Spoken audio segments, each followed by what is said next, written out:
നമസ്കാരം. ലോക്സഭാ തെരഞ്ഞെടുപ്പ് വോട്ടുകൾ യന്ത്രത്തിനകത്തായി കഴിഞ്ഞു. വോട്ടെടുപ്പ് നടന്ന് രണ്ടാം ദിവസമാണ് ഞങ്ങൾ ദ മലബാർ ജേണൽ ഈ ഒരു ചർച്ച നടത്തുന്നത്. എനിക്കൊപ്പമുള്ളത് ശ്രീ കെ ജെ ജേക്കബ്, കെ പി സേതുനാഥ്, മിശ്രിയ, ഷാഹിന, ശ്രീജിത് ദിവാകരൻ എന്നിവരാണ്. പ്രധാനമായിട്ടും 4 പോയിന്റുകൾ ചർച്ച ചെയ്ത് പോവുക എന്നതാണ് ഞങ്ങൾ വിചാരിക്കുന്നത്. ഒന്ന്, എന്തുകൊണ്ട് ഇത്തവണ പോളിംഗ് ശതമാനം കുറഞ്ഞു? ആ പോളിംഗ് ശതമാനം കുറഞ്ഞത് രാഷ്ട്രീയമായിട്ട് ആർക്കൊക്കെ നേട്ടവും നഷ്ടവുമാകും? 2, 3, 4 എന്നിവ BJP, LDF, UDF എന്നിവരുടെ സാധ്യതകളും അവർക്ക് നേരിടേണ്ടി വരുന്ന പ്രശ്നങ്ങളും. നമുക്കറിയാം, കേരളത്തിലാകെ തന്നെയും കേരളത്തിൻ്റെ മുക്കിലും മൂലയിലും ഈ ദിവസങ്ങളിൽ പ്രധാനമായ ചർച്ച നമ്മൾ ഈ നടത്തുന്ന ചർച്ച തന്നെയാണ്, ഇതിൻ്റെ വിഷയങ്ങൾ തന്നെയാണ്. അതുകൊണ്ട് അതോട് ചേർന്ന് നിൽക്കുന്ന കാര്യങ്ങൾ കുറച്ചുകൂടെ വിശദമായിട്ട് പരിശോധിച്ച് പോവുക എന്നതാണ് ഞങ്ങളിതുകൊണ്ട് ഉദ്ദേശിക്കുന്നത്. ആദ്യ ചോദ്യം മിസ്റ്റർ ചോദിക്കും. കെ ജെ ജേക്കബിനോടാണ് ചോദ്യം. സാർ, നമ്മുടെ കേരളത്തിൽ നടന്ന കഴിഞ്ഞ 5 തെരഞ്ഞെടുപ്പുകളിലും ഏതെങ്കിലും തരത്തിലുള്ള ട്രെൻഡ് നിലനിന്നതായി കാണാം. അത് നിയമസഭാ തെരഞ്ഞെടുപ്പായാലും പഞ്ചായത്ത് ഇലക്ഷൻ ആയാലും തൃക്കാക്കര ബൈ ഇലക്ഷൻ ആയാലും ഒക്കെ. ഇപ്പോൾ പോളിംഗ് ശതമാനത്തിൽ കേരളത്തിൽ ഒട്ടാകെ ഒരു 6% കുറവുണ്ടായിട്ടുള്ളതായി റിപ്പോർട്ടുകൾ വരുന്നുണ്ട്. അത് ഏതെങ്കിലും തരത്തിലുള്ള ട്രെൻഡ് കേരളത്തിൽ നിലനിൽക്കുന്നില്ല എന്നുള്ളതിനുള്ള ഒരു സൂചനയാണോ?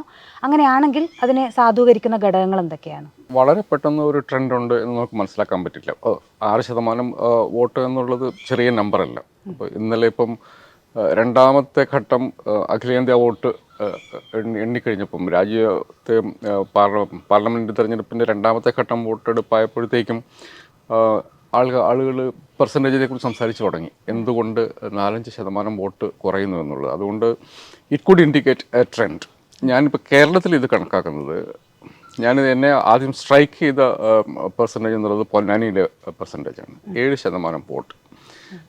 നമ്മളിപ്പം കേരളത്തിലെ ഈ തെരഞ്ഞെടുപ്പിൽ ഏറ്റവും പ്രധാനപ്പെട്ട ഒരു വസ്തുത എന്നുള്ളത്, നമ്മുടെ വോട്ടറിന് മുമ്പിലുള്ള ഒരു പ്രശ്നം എന്നുള്ളത്, നരേന്ദ്രമോദി സർക്കാർ ഇനിയും അങ്ങോട്ട് നിൽക്കണോ വേണ്ടയോ എന്നുള്ളത് തന്നെയാണ്. അത് ഒരു സാധാരണ സർക്കാർ നിൽക്കണോ വേണ്ടയോ എന്നുള്ളതല്ല, നമ്മുടെ ഭരണഘടന നിലനിൽക്കണോ, നമ്മുടെ രാജ്യം നിലനിൽക്കണോ എന്നുള്ള ഒരു പ്രധാനപ്പെട്ട പ്രശ്നം അഡ്രസ്സ് ചെയ്യുന്ന ഒരു തെരഞ്ഞെടുപ്പാണിത്. എന്തുകൊണ്ട് പൊന്നാനിൻ്റെ വോട്ടർമാർക്ക് പോയി വോട്ട് ചെയ്യണമെന്ന് തോന്നിയില്ല? അതാണ് ഞാൻ അന്വേഷിക്കുക. വളരെ പെട്ടെന്ന് തന്നെ സ്ട്രൈക്ക് ചെയ്ത അതാണ്. അപ്പോൾ പിന്നെ നമ്മൾ മറ്റ് നിയോജക മണ്ഡലങ്ങൾ നോക്കും.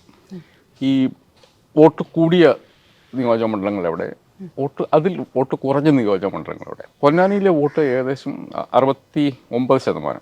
അതൊരു 6-7% കുറഞ്ഞിരിക്കുന്നു. കണ്ണൂർ നിയോജക മണ്ഡലത്തിൽ കൂടിയ വോട്ടെടുപ്പ്, അവിടെ പക്ഷേ ചില നിയോജക മണ്ഡലം കുറഞ്ഞിട്ടുണ്ട്. അത് ഏതൊക്കെ നിയോജകം? ഇങ്ങനെ നോക്കുമ്പോൾ ഞാൻ കണ്ടത് UDFന് സാധാരണഗതിയിൽ വലിയ വിജയം കിട്ടുന്ന നിയോജക മണ്ഡലങ്ങളിൽ വോട്ടുകൾ കുറഞ്ഞിരിക്കുന്നു. പാർലമെൻറ്റ് നിയോജക മണ്ഡലങ്ങളിൽ UDFന് വലിയ വോട്ടുകൾ കിട്ടുന്ന അസംബ്ലി നിയോജക മണ്ഡലങ്ങളിൽ വോട്ടുകൾ കുറഞ്ഞിരിക്കുന്നു. ഞാൻ അതിൻ്റെ അകത്തുനിന്ന് വായിച്ചെടുക്കുന്നത്, UDFന് വോട്ട് ചെയ്യേണ്ടിയിരുന്ന ആളുകൾക്ക് വോട്ട് ചെയ്യാൻ ആവശ്യമായ ഒരു കാരണം ഉണ്ടായിരുന്നില്ല. അതെന്തുകൊണ്ട്? അത് വീണ്ടും ഒരു പ്രശ്നം വരും. എന്തുകൊണ്ട് UDFന് പരമ്പരാഗതമായി വോട്ട് ചെയ്തുകൊണ്ടിരുന്ന മനുഷ്യർക്ക് പോളിംഗ് ബൂത്തിലേക്ക് പോകണമെന്ന് തോന്നിയില്ല? ആ പ്രശ്നം പെട്ടി പൊട്ടിച്ച് കഴിയുമ്പം UDF വളരെ സീരിയസ് ആയിട്ട് അഡ്രസ്സ് ചെയ്യേണ്ടി വരും. അതിന് മറ്റു ഒഴിവുകളൊന്നും ഉണ്ടാകാൻ സാധ്യതയില്ല.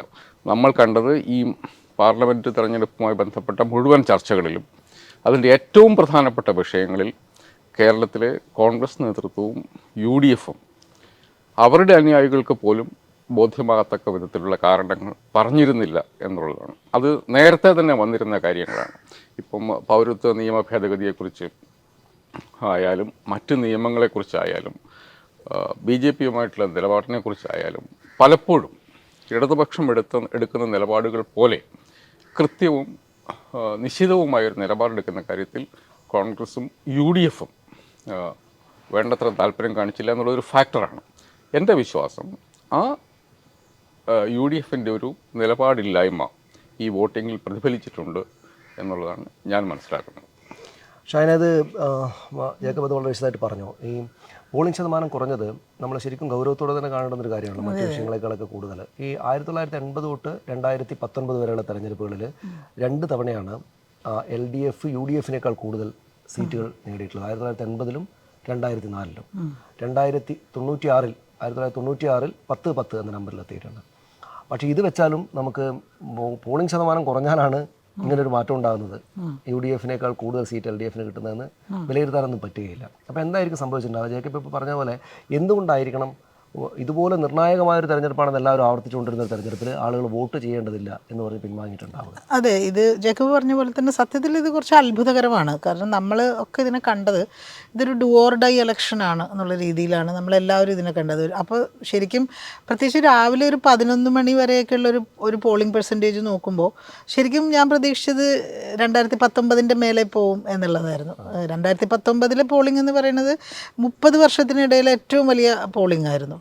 അപ്പോൾ പക്ഷെ രാവിലെ ഒരു 11 മണി 12 മണിക്ക് ശേഷം അതങ്ങ് താഴേക്ക് പോയ ഒരു സാഹചര്യമാണ്. ചൂട് എന്നത് ഒരു പ്രധാനപ്പെട്ട ഘടകമായിട്ട് എല്ലാവരും പറയുന്നുണ്ട് ആ സമയത്തെ.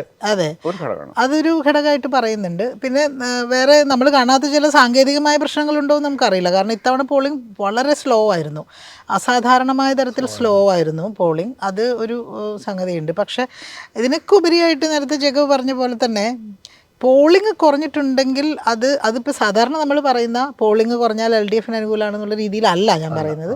ഇത്തവണത്തെ തെരഞ്ഞെടുപ്പിൽ നേരത്തെ ജേക്കബ് പറഞ്ഞ പോലെ തന്നെ UDF-ന് അല്ലെങ്കിൽ കോൺഗ്രസ്സിന് അനുകൂലമായി വോട്ട് ചെയ്യാൻ കോൺഗ്രസ്സുകാരെ പ്രേരിപ്പിക്കുന്ന, UDF-ന് പ്രേരിപ്പിക്കുന്ന അല്ലെങ്കിൽ അനുഭാവികളെ പ്രേരിപ്പിക്കുന്ന കാരണങ്ങൾ വളരെ കുറവാണ്. അതേസമയം അവർക്ക് LDF-ന് വോട്ട് ചെയ്യാൻ പറ്റുകയുമില്ല. അങ്ങനൊരു സാഹചര്യത്തിൽ വലിയ തോതിൽ ആളുകൾ വിട്ടുനിന്നു എന്ന് വേണം നമ്മൾ ഇപ്പോഴത്തെ ഒരു പോളിംഗ് ശതമാനത്തിൽ നിന്ന് മനസ്സിലാക്കാൻ എന്നാണ് എനിക്ക് തോന്നുന്നത്. അതിന് ഈ പറഞ്ഞ കാരണങ്ങളൊക്കെ ഉണ്ട്. രാജ്യം ഇത്രയും സുപ്രധാനമായ നിർണായകമായിട്ടുള്ളൊരു രാഷ്ട്രീയ ഘട്ടത്തിൽ കൂടെ കടന്നു പോകുമ്പോൾ എന്താണ് കോൺഗ്രസ് മുന്നോട്ട് വയ്ക്കുന്ന വാഗ്ദാനം, എന്താണ് ഇപ്പോൾ പ്രത്യേകിച്ചും പ്രകടന പത്രികയൊക്കെ വന്നതിന് ശേഷം CAA കുറിച്ചൊന്നും അതിനകത്ത് ഒരു അക്ഷരം പോലും പരാമർശിക്കാത്തത് അടക്കമുള്ള വിഷയങ്ങൾ വലിയ തോതിലുള്ളൊരു നിരാശ ആളുകൾക്ക് ഉണ്ടാക്കിയിട്ടുണ്ട്.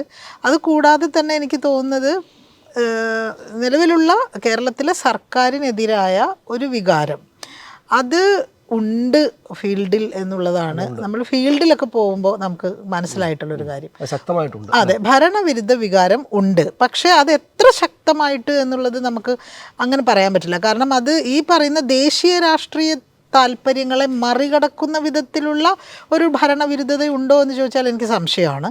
പക്ഷെ ഭരണവിരുദ്ധതയുണ്ട്. അപ്പോൾ അതും ഇതിലൊരു ഘടകമായിട്ടുണ്ടാവും. അതായത് ഇപ്പോൾ ഒരുപക്ഷെ ലെഫ്റ്റിന് വോട്ട് ചെയ്യുന്ന ആളുകൾ ഈ ഒരു ഭരണവിരുദ്ധതയുടെ പേരിൽ മനസ്സും അടുത്ത് വിട്ടു നിന്നിട്ടുണ്ടാകാം. അപ്പോൾ ഇങ്ങനെയുള്ള ഒന്നിലധികം ഘടകങ്ങൾ ചേർന്നാണ് ഈ ഒരു പോളിംഗ് ശതമാനത്തിൽ കുറവ് വന്നിട്ടുള്ളത് എന്നാണ് ഞാൻ മനസ്സിലാക്കുന്നത്. പക്ഷെ നമ്മൾ ഈ മണ്ഡലം തിരിച്ചുള്ളൊരു കണക്ക് നോക്കുമ്പോൾ നിയമസഭാ മണ്ഡലം തിരിച്ചുള്ള കണക്കുകൾ വരുന്നേ ഉള്ളൂ, വന്നിട്ടില്ല. പക്ഷെ കിട്ടിയെടുത്തോളം വിവരങ്ങൾ വെച്ച് നോക്കുമ്പോൾ പലയിടത്തും UDF-ന് പ്രതികൂലമായ തരത്തിലാണ് പലയിടത്തും പോളിംഗ് കുറഞ്ഞിട്ടുള്ളത് എന്ന് കാണേണ്ടി വരുമെന്ന് തന്നെയാണ് എനിക്ക് തോന്നുന്നത്. ആണ് ശ്രീജിത്ത്, ഇവിടെ നമ്മളോടൊപ്പം തെരഞ്ഞെടുപ്പ് നടന്ന മറ്റ് സംസ്ഥാനങ്ങളിലും പോളിംഗ് ശതമാനം കുറഞ്ഞിട്ടുണ്ട്. അപ്പോൾ അത് പറ്റി ചില സുഹൃത്തുക്കൾ പറഞ്ഞത്, ഒന്ന് കഴിഞ്ഞ കാലങ്ങളെന്നുള്ള ഒരൊറ്റ തീമിൽ നടന്ന ഒരു തെരഞ്ഞെടുപ്പല്ല, അങ്ങനൊരു വിഷയം പ്രധാനമായിട്ടുണ്ടായിരുന്നില്ല. പിന്നെ ഈ മോദിയുടെ ഓറ വല്ലാതെ കുറയുന്നൊരു സാഹചര്യം ഉണ്ടെന്ന് സൂചിപ്പിക്കുന്ന ചില സുഹൃത്തുക്കളുണ്ട്. പക്ഷേ കേരളത്തിൽ നമുക്കൊരു പ്രധാനപ്പെട്ട വിഷയമുണ്ട്. പിന്നെ ഈ വിഷയത്തിൽ എല്ലാവരും ഒന്നിച്ചാണ് താനും, UDF LDF ആണെങ്കിൽ ഒന്നിച്ചാണ് താനും. ഒരു പ്രധാനപ്പെട്ട രാഷ്ട്രീയ വിഷയം എവിടെയാണ്? നിർണായകമായ തെരഞ്ഞെടുപ്പാണ്. ഇതിലൊന്നിച്ച് വോട്ട് ചെയ്യേണ്ടുന്ന ആളുകൾ അവരുടെ രാഷ്ട്രീയ പക്ഷേ ഏതാണെങ്കിലും BJP ഒഴികെ ബാക്കി എല്ലാവർക്കും പ്രധാനപ്പെട്ട കാരണങ്ങളുണ്ട്. പക്ഷേ എന്നിട്ടും ഇങ്ങനെ താഴേക്ക് വന്നു. ശ്രീ എന്താ വിചാരിക്കുന്നത് അതിനെക്കുറിച്ച്?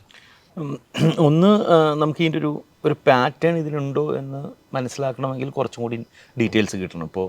ഇപ്പോൾ സ്ത്രീകളെല്ലായിടത്തും കുറഞ്ഞിട്ടുണ്ടോ, ഇപ്പോൾ യുവാക്കളുടെയോ പുതു വോട്ടർമാരുടെയോ ഒരു കുറവുണ്ടായിട്ടുണ്ടോ, അതിനൊരു പാറ്റേൺ ഉണ്ടോ? ഇപ്പോൾ ഏതെങ്കിലും തരത്തിലൊരു സമൂഹം, ഇപ്പോൾ ഈ പറഞ്ഞ രീതിയിൽ ഒരു മുസ്ലിം സമൂഹം വോട്ട് ചെയ്യാനായിട്ട് കുറച്ച് കുറവാണ് എത്തിയിട്ടുണ്ടോ, ഇതിനൊരു പാറ്റേൺ ഉണ്ടോ എന്ന് നമുക്ക് കുറച്ചുകൂടി കഴിഞ്ഞാലേ അതിന് മനസ്സിലാക്കുള്ളൂ. പക്ഷെ അതിനപ്പുറത്തേക്ക് ഒരു എന്തൂസിയാസം കുറവുണ്ട്. അതിനൊരു കാരണവും ഉണ്ടാവുമായിരിക്കാം. അത് ഈ പറഞ്ഞ രീതിയിൽ കേരളത്തിനെ സംബന്ധിച്ചിടത്തോളം ആര് ജയിച്ചാലും എന്തൊക്കെ പറഞ്ഞാലും ഈ പ്രതിപക്ഷത്തേക്കാണ് പോകുന്നത് എന്നുള്ളൊരു ധൈര്യമുണ്ട്. അതിൽ കാരണം തന്നെ അതിലൊരു വിശ്വാസ കുറവുമുണ്ട്. ഇപ്പോൾ UDF-ന് വോട്ട് ചെയ്യുന്നതാണെങ്കിൽ പലരും പഴയ സ്ഥാനാർത്ഥികൾ തന്നെയാണ്. അപ്പോൾ അവർക്ക് വോട്ട് ചെയ്യാനായിട്ട് പുതിയൊരു കൗതുകമോ സംഭവങ്ങളും ഇല്ല. പിന്നെ കഴിഞ്ഞ തെരഞ്ഞെടുപ്പിലുണ്ടായിരുന്ന ഈ രാഹുൽ ഗാന്ധി ഇഫക്റ്റോ, ആരും ഈ പറഞ്ഞ രീതിയിൽ വീണ്ടും രാഹുൽ ഗാന്ധി പ്രധാനമന്ത്രിയാകുമെന്നോ കോൺഗ്രസ്സിനെ ഏതെങ്കിലും തരത്തിലൊരു പൂർണ്ണമായും തീരുമാനമെടുത്ത് രാഹുൽ ഗാന്ധിയെ പ്രധാനമന്ത്രിയാക്കാൻ പറ്റിയൊരു രാഷ്ട്രീയ സാഹചര്യമോ ദേശീയ തലത്തിലുണ്ട് എന്ന് വിശ്വസിക്കുന്ന UDF വോട്ടർമാർ വളരെ കുറവാണ്. പിന്നെ പല സ്ഥലത്തും ഇപ്പോൾ UDF സംബന്ധിച്ചിടത്തോളം ആണെങ്കിൽ പല സ്ഥാനാർത്ഥികളിലേക്ക് ഇത് വോട്ട് ചെയ്യണോ വേണ്ടയോ എന്നുള്ളൊരു തരത്തിലുള്ളൊരു ആശങ്കയും കൺഫ്യൂഷനും പല രീതിയിൽ നിലനിൽക്കുന്നുണ്ട്. അങ്ങനെ പലതരം സാഹചര്യങ്ങൾ ഒരുമിച്ച് വന്നതായിരിക്കാം ഈ വോട്ടെടുപ്പിൽ ഒരു പൊതുവെ ഒരു ഇത് കുറവ് എന്ന് തോന്നുന്നു. അതേസമയം നല്ല തെരഞ്ഞെടുപ്പ് അല്ലെങ്കിൽ നല്ല ശക്തമായ തെരഞ്ഞെടുപ്പ് നമ്മൾ നടന്നു എന്ന് കരുതുന്ന സ്ഥലങ്ങളിൽ പോലും ഇത് ആവർത്തിച്ചിട്ടുണ്ട്. ഇപ്പോൾ വടകരയിൽ ഏതാണ്ട് 4% കുറവുണ്ടായിട്ടുണ്ട്. തിരുവനന്തപുരത്ത് സിറ്റിയിൽ വളരെയധികം പോളിംഗ് ശതമാനം കുറഞ്ഞിട്ടുണ്ട്. തൃശ്ശൂർ നഗര കേന്ദ്രത്തിൽ വളരെ കുറഞ്ഞിട്ടുണ്ട്. ഒന്ന് ഈ രണ്ട് രാഷ്ട്രീയത്തിന് അതീതമായിട്ടുള്ള ഈ ചൂട് പിന്നെ ഒരു കാര്യമാണ്. പിന്നെ വെള്ളിയാഴ്ച ഉച്ച നേരത്തിന്റെ ഒരു പ്രത്യേകത അത് ഒരു കാരണമായിട്ടുണ്ടാകാം. ഈ രണ്ട് കാര്യങ്ങൾ കൂടെ രാഷ്ട്രീയാതീതമായിട്ടുള്ള സാധാരണ കാര്യങ്ങൾ ഇതൊന്നും ബാധിക്കേണ്ടതല്ല, പ്രശ്നമാകേണ്ട കാര്യമില്ല. ഇപ്പം ഒരുപക്ഷെ ഇങ്ങനെ ഇത്തരം രാഷ്ട്രീയ ചൂട് കുറഞ്ഞ ആലുവ പോലെയുള്ള ഒരു സ്ഥലത്ത്, ആലുവ എന്ന് പറയുന്നത് വളരെ ട്രഡീഷണൽ ആയിട്ട് UDF കിട്ടുന്നതാണ്, രാഷ്ട്രീയ ചൂടൊന്നും ഒരിക്കലും ബാധിക്കില്ല. ആലുവയിലൊക്കെ നട്ടുച്ച നേരത്ത് വൻ തിരക്കുണ്ടായിട്ടുണ്ട് പോളിംഗ് സ്റ്റേഷനുകളിൽ. അപ്പം അത് കാരണം തന്നെ എനിക്ക് തോന്നുന്നു അതൊരു പ്രധാനപ്പെട്ട ഒരു കാരണമാണോ എന്ന് എനിക്കറിയാം. കാരണം ഇതിലൊരു കൗതുകം അല്ലെങ്കിൽ നിങ്ങൾക്ക് വോട്ട് ചെയ്യണം എന്നൊരു ധാരണയുണ്ടെങ്കിൽ ഈ വെയിലോ മറ്റേ ജുമ കഴിഞ്ഞിട്ട് വന്നിട്ട് വോട്ട് ചെയ്യും, അല്ലെങ്കിൽ ജുമയ്ക്ക് മുന്നേ പോയിട്ട് സാധാരണഗതിയിൽ അക്കാര്യത്തിലൊരു കാര്യമുണ്ട്. പത്തനംതിട്ടയിലും കാസർഗോഡും രണ്ടിടത്തും UDF സ്ഥാനാർത്ഥികൾ MP-മാരാണ് ഉണ്ടായിരുന്നത്. പത്തനംതിട്ടയിൽ വലിയ 63%, കാസർഗോഡ് 75%, 73%. പത്തനംതിട്ട കൂടുതൽ ഉണ്ടായിട്ടുള്ളത് കഴിഞ്ഞ ഇതിന്റെ വ്യത്യാസം ജേക്കബ് പറഞ്ഞതെന്ന് വെച്ചിട്ടുണ്ടെങ്കിൽ കാസർഗോട്ടെ MP കുറച്ചും കൂടി അഭിമതനാണ്, പത്തനംതിട്ടയിലെ MP അത്ര അഭിമതനല്ല. അതാണ് ഈ വോട്ടേഴ്സിനെ സംബന്ധിച്ചിടത്തോളം അങ്ങനെ ഒരു കാര്യം കൂടിയുണ്ട്. അതായത് ഈ UDF വോട്ടർമാരാണെങ്കിൽ കാസർഗോഡാണെങ്കിൽ കുറച്ചും കൂടി ഈ പറഞ്ഞ മഞ്ചേശ്വരത്തിൽ അല്ലെങ്കിൽ ചന്ദ്രഗിരി പുഴയ്ക്ക് അപ്പുറത്തേക്ക് ഒരു MP ഉണ്ട് എന്നുള്ളൊരു ഫീലിംഗ് കുറച്ച് കാലത്തിന് ശേഷം കിട്ടിയതാണ് ഇത്തവണ. രാജ്മോഹൻ ഉണ്ണിത്താൻ പാർലമെന്റിൽ പോയിട്ട് വലിയ പെർഫോമൻസ് ഒന്നും കാണിച്ചു കാണില്ല. ജനങ്ങൾക്ക് പ്രത്യേകിച്ച് മഞ്ചേശ്വരം കാസർഗോഡ് മണ്ഡലങ്ങളിൽ ജനകീയനായിട്ടുള്ള ആ മണ്ഡലങ്ങളിൽ വോട്ട് ശതമാനം കുറവാണല്ലേ. അതാണ്. അപ്പൊ അതുകൊണ്ട് നമുക്ക് എന്തെങ്കിലും ഒരു അപ്പോഴാണ് വലിയൊരു പാറ്റേൺ നിങ്ങൾക്ക് തോന്നുന്നുണ്ടോ ലീഗ് കേന്ദ്രങ്ങളിൽ പൊതുവേ ഒരു എന്തൂസിയാസം കുറവുണ്ട് എന്നുള്ള ഒരു സംഗതി അത് അങ്ങനെ ഫീൽ ചെയ്യുന്നില്ലേ? എനിക്ക് അങ്ങനെ ഫീൽ ചെയ്യുന്നുണ്ട്. ഞാനന്ന് വോട്ട് ചെയ്യാൻ വേണ്ടിയിട്ട് ഞാൻ രാവിലെയാണ് പോയത്. ഇവിടുന്ന് കാറെടുത്ത് പോയിട്ട് ഈ പൊന്നാനി മണ്ഡലത്തിൻ്റെ പല ഭാഗങ്ങളിലൂടെയാണ് പോയത്. അവിടെ ഞാൻ വളരെ ചുരുക്കം ബൂത്തുകളെ കണ്ടുള്ളൂ, അതുകൊണ്ട് അതൊരു പാറ്റേൺ ആയിട്ടൊന്നും പറയാൻ പറ്റില്ല. പക്ഷെ ഞാൻ കണ്ടത് അവിടെ BJP-യുടെ പിന്നെ ബൂത്തിൽ കണ്ടത്ര ആളുകളെ ഞാൻ ഇപ്പുറത്ത് കണ്ടില്ല. അപ്പുറത്തും നിൽക്കുന്ന ചില പോക്കറ്റുകളുണ്ട്. ആളുകൾ ഒരു ബൂത്തിലേക്ക് പോകുന്നിടത്തിൽ ആളുകൾ ഇരിക്കുമല്ലോ. അപ്പോൾ ഇരിക്കുന്നിടത്തിൽ ഉച്ചനേരമായിരുന്നു. ഇതൊന്നും വെച്ച് എന്തെങ്കിലും കാരണമായിട്ട് പറയാൻ, പക്ഷേ അന്ന് എൻ്റെ കൗതുകം അതായിരുന്നു. അതായത് BJP-യുടെ ഇടത്ത് നിറയെ ആളുകൾ ഉണ്ട്, പക്ഷേ ഇപ്പുറത്ത് UDF-ൻ്റെ അടുത്ത് ആളുകൾ കുറവാണ്. സർ, ഈ പോളിംഗ് ശതമാനത്തിൽ വന്ന ഈ കുറവേ ജനങ്ങൾക്ക് ഏതെങ്കിലും തരത്തിലുള്ള ഒരു നിസ്സംഗത കൊണ്ടാണോ എന്നുള്ളൊരു ചോദ്യമുണ്ട്. അതായത് പൊതുവെ കോൺഗ്രസിന്റെ ഒരു നേതാവ് ഇപ്പോൾ അടുത്ത കാലത്ത് വന്നു, അദ്ദേഹത്തിന്റെ ഇന്നലത്തെ ഒരു കമന്റ് ഉണ്ടായിരുന്നു, BJP എന്തുകൊണ്ട് 200-നപ്പുറം പോകില്ലെന്ന്. അപ്പോൾ അദ്ദേഹം അതിന് പറഞ്ഞൊരു പ്രധാന കാരണം ജനങ്ങൾക്ക് ഒരു രാഷ്ട്രീയ പാർട്ടി പറയുന്നതിലും വിശ്വാസമില്ല, അതുകൊണ്ടുള്ള ഒരു ഇൻഡിഫറൻസ് ആണ് പോളിംഗ് ശതമാനം എല്ലായിടത്തും രണ്ടാമത്തെ ഫേസ് കഴിയുമ്പോഴത്തേക്കും പറഞ്ഞതിൻ്റെ ഒരു കാരണം. ഏതാണ്ട് കേരളത്തിലും ഈ ഒരു ട്രെൻഡ്, കാരണം ഞാൻ പറയുന്ന കേരളത്തിൽ 2 വിരുദ്ധതകളായിരുന്നു പ്രധാനമായിട്ടും രാഷ്ട്രീയത്തിൻ്റെ അജണ്ട നിശ്ചയിച്ച് ഈ തെരഞ്ഞെടുപ്പിൻ്റെ. ഒന്ന്, നേരത്തെ നിങ്ങൾ എല്ലാവരും പറഞ്ഞതുപോലെ മോഡി വിരുദ്ധത, അതുപോലെ തന്നെ ശക്തമായിരുന്നു പിണറായി വിരുദ്ധത. അപ്പോൾ ഈ 2 വിരുദ്ധതയിൽ ഏതാണ് മുൻകൈ നേടുക? എനിക്ക് തോന്നുന്നു അതായിരിക്കും നമ്മുടെ ഇത് നോക്കുന്നത്. അപ്പോൾ ഈ പാറ്റേൺ, പോളിംഗ് കുറഞ്ഞതിൻ്റെ പാറ്റേണും ഇപ്പം നമുക്ക് കിട്ടിയ ലഭ്യമായ മണ്ഡലങ്ങളിൽ, അസംബ്ലി മണ്ഡലങ്ങളുടെ വോട്ടിങ്ങിൻ്റെ ഒരു ശതമാനം വെച്ച് നോക്കുമ്പോഴത്തേക്ക് ഒരു പക്ഷേ മോഡി വിരുദ്ധതയായിരിക്കും നിന്നിട്ടുണ്ടാവുക. അങ്ങനെയാണെങ്കിൽ അത് ഈ പറഞ്ഞതുപോലെ LDF-ന് അഡ്വാൻറ്റേജ് LDF എന്ന് പറയുന്ന ഒരു നിലയിലേക്ക് കൊണ്ടുവരേണ്ടി വരും. പിന്നെ നമ്മുടെ നേരത്തെ സനീഷ് സൂചിപ്പിച്ച നമ്മുടെ തെരഞ്ഞെടുപ്പിൻ്റെ ഒരു 80 മുതലുള്ള ഒരു ഇത് നോക്കിക്കഴിഞ്ഞിരുന്നാൽ ഒരു 70-71% പോളിംഗ് നിന്ന കാലത്തെല്ലാം തന്നെ LDF-ന് ആയിരുന്നു അതിൻ്റെ ഒരു ഗുണം കിട്ടിയിട്ടുള്ളത്. ഒരു പോളിംഗ് ഒരു 73-74% ആകുമ്പോഴാണ് UDF-ന് വൻ രീതിയിലുള്ള ലോക്സഭാ തെരഞ്ഞെടുപ്പിലുണ്ടായിട്ടുള്ളത്. അപ്പോൾ ആ 2 ഈ പോളിംഗ് ശതമാനം കുറയുമ്പം പൊതുവെ LDF-ന് കിട്ടുന്ന ഒരു അഡ്വാൻറ്റേജും, പിന്നെ ഈ പറയുന്ന, എനിക്ക് തോന്നുന്നത് ഞാൻ ആദ്യം മുതൽ പറയുന്നതാണ്, കേരളത്തിലെ ഈ തെരഞ്ഞെടുപ്പ് ഇത്തവണ നിർണ്ണയിക്കുന്നത് മുസ്ലിം ജനത അഭിമുഖീകരിക്കുന്ന അരക്ഷിതാവസ്ഥയും ഭീതിയുമാണ്. ആ ഭീതി രാഷ്ട്രീയമായിട്ട് പ്രതിഫലിച്ചിട്ടുണ്ടെങ്കിൽ അതിൻ്റെ ഗുണം ഒരുപക്ഷെ LDF-നായിരിക്കും കിട്ടിയിരിക്കുക. ശ്രീധരൻ അതിൻ്റെ അകത്തൊരു ഇതുള്ളത്, ഞാൻ നേരത്തെ പറഞ്ഞ നമ്മുടെ 80 തൊട്ടുള്ള കണക്കുകളിൽ ഇപ്പോൾ 80 തൊട്ട് 96 കഴിഞ്ഞ് 2004 പിന്നെ LDF നേട്ടം ഉണ്ടാക്കിയത്. പക്ഷേ അതിന് ശേഷമുള്ള വർഷങ്ങളിൽ നമ്മൾ അതുവരെ ഉണ്ടാകാത്തൊരു സംഭവം ഈ BJP-യുടെ വരവുണ്ടല്ലോ. BJP-യുടെ വരവ്, BJP വോട്ടർമാരുടെ എണ്ണം കൂടുന്നത്. ഇനിയിപ്പോൾ CPM എന്നും കോൺഗ്രസിനും അടക്കം തന്നെ വോട്ട് പതുക്കെ BJP-യിലേക്ക് പോയാൽ കുറ്റം പറയാനൊന്നുമില്ല എന്ന മറ്റുള്ള ഒരു ആളുകളുടെ മനസ്സ്. അപ്പോൾ അതുകൂടെ വെച്ചാൽ നമ്മൾ ഈ പറയുന്ന നേരത്തെ നമ്മൾ എപ്പോഴും പറഞ്ഞുകൊണ്ടിരുന്ന പോളിംഗ് ശതമാനം കുറഞ്ഞാൽ അതിൻ്റെ നേട്ടം ഉണ്ടാവുക LDF-നാണ് എന്ന വാദം നിൽക്കുമോ എന്നൊരു പോയിന്റ് നിൽക്കും. അല്ല, അങ്ങനെ ഒരു എന്താണ് കൃത്യമായിട്ട് പറയാൻ പറ്റില്ല. ആ നിലയിൽ നമുക്ക് അങ്ങനെ എടുക്കാൻ പറ്റില്ല. ഈ സനീഷ് പറഞ്ഞ ഈ പോയിന്റ് വളരെ ഇമ്പോർട്ടൻ്റ് ആണ്. കാരണം വേറൊരു മൂന്നാമത്തെ 2 പോളിൽ നിന്നിരുന്ന കേരളത്തിലെ രാഷ്ട്രീയത്തിൽ ഒരു ശക്തമായ ഒരു സാന്നിധ്യമായിട്ട് പ്രത്യേകിച്ച് ചില മണ്ഡലങ്ങളിലെങ്കിലും BJP വന്നിട്ടുണ്ട്. അപ്പോൾ പക്ഷേ ഈ BJP-യിലേക്ക് പോയ വോട്ടുകളുടെ ആരുടെ വോട്ടാണ് ഏറ്റവും കൂടുതൽ പോയിട്ടുള്ളതെന്ന് നോക്കിക്കഴിഞ്ഞിരുന്നാൽ നമുക്ക് വളരെ കൃത്യമായിട്ട് മനസ്സിലാവുന്ന UDF-ൻ്റെ വോട്ടാണ്. പ്രത്യേകിച്ച് UDF-ൻ്റെ കോൺഗ്രസിൻ്റെ ഒരു നായർ അപ്പർ കാസ്റ്റ് ആ വോട്ട് ബേസാണ് പ്രധാനമായിട്ടും പോയിട്ടുള്ളത്. CPM-ൻ്റെ ഇടതുപക്ഷത്തിൻ്റെയും പോയിട്ട് CPM-ൻ്റെയും അല്ലെങ്കിൽ അങ്ങനെയുള്ള നായർ സവർണ വോട്ടിൻ്റെ ഒരു ഭാഗം പോയിട്ടുണ്ടാകും. പക്ഷേ എന്നാലും കോൺഗ്രസിൻ്റെ കയ്യിൽ നിന്ന് പോയ അത്ര വോട്ട് പോയിട്ടില്ല. അതുകൊണ്ട് ആ കുറയുമ്പോഴത്തേക്ക് ഒരു പക്ഷേ LDF-ന് കിട്ടിയിരുന്നു എന്ന് പറയുന്ന ഒരു അഡ്വാൻറ്റേജിൽ മാർജിനൽ ഡിഫറൻസ് ഉണ്ടെങ്കിലും LDF-ന് തന്നെയായിരിക്കും അഡ്വാൻറ്റേജ് എന്ന് കണക്കാക്കേണ്ടി വരും. നമുക്ക് മറ്റു വിഷയങ്ങളിലേക്ക് പോകാം. ഈ കാര്യങ്ങൾ വീണ്ടും വരും നമ്മുടെ ചർച്ചയിൽ. സ്വാഭാവികമായിട്ടും പോളിംഗ് കുറഞ്ഞതിനെക്കുറിച്ചുള്ള വിലയിരുത്തലുകൾ സ്വാഭാവികമായിട്ടും മറ്റു വിഷയങ്ങളോട് ചേർന്നും വരും. LDF-ൻ്റെയും UDF-ൻ്റെയും കാര്യങ്ങളാണ് യഥാർത്ഥത്തിൽ ശരിക്ക് കേരളത്തിലെ കാര്യങ്ങളനുസരിച്ച് നമ്മൾ രണ്ടാമത് ചർച്ച ചെയ്യേണ്ടത്. പക്ഷേ അതേക്കാൾ കൂടുതൽ ആളുകളുടെ കൗതുകം അല്ലെങ്കിൽ ആളുകൾക്ക് അറിയാൻ തോന്നുന്നൊരു കാര്യം BJP എന്തായിരിക്കും ചെയ്യുക എന്നുള്ളതാണ്. അപ്പോൾ ആദ്യ ദിവസങ്ങൾ എന്നോടൊക്കെ വന്നിട്ട് വോട്ട് ചെയ്തതിന് ശേഷം പോലും ആദ്യ മണിക്കൂറുകൾ വന്നിട്ട് എല്ലാവരും നമ്മുടെ സുഹൃത്തുക്കളായിട്ടുള്ള ആളുകൾ BJP ഇത്തവണ സീറ്റ് നേടുകയില്ല എന്ന് പറഞ്ഞ ആളുകളടക്കം. പക്ഷേ കുറച്ച് മണിക്കൂറുകൾ കഴിഞ്ഞപ്പോൾ ചെറിയൊരു ആശങ്ക അവർ രേഖപ്പെടുന്നതായിട്ട് കാണുന്നുണ്ട്. അതായത് ഈ തൃശ്ശൂർ ഇദ്ദേഹം സുരേഷ് ഗോപി മുന്നോട്ട് വരുമോ, തിരുവനന്തപുരത്തെല്ലാം കഴിഞ്ഞ് ആദ്യം അവർ അവകാശപ്പെട്ടതുപോലെ രാജീവ് ചന്ദ്രശേഖരൻ ജയിക്കുമോ എന്നൊക്കെയുള്ള സംശയങ്ങളുണ്ട്. ജേക്കബിന് എന്താ തോന്നുന്നത്, ഇത്തവണ അതൊരു അങ്ങനെ ഒരു സംഗതി ഉണ്ടാകുമോ? നമ്മളിപ്പോൾ ഈ പറയുന്ന പോലെ ആൾക്കാർക്ക് ഇനി ജൂൺ 4 വരെ ഇങ്ങനെ ആശങ്കപ്പെട്ടുകൊണ്ടിരിക്കുകയാണ്. അപ്പോൾ ഇതിൽ ആശങ്കയിൽ ഏറ്റവും കൂടുതൽ വരുന്നത് BJP ഇത് കഴിയുമ്പോഴത്തേക്കും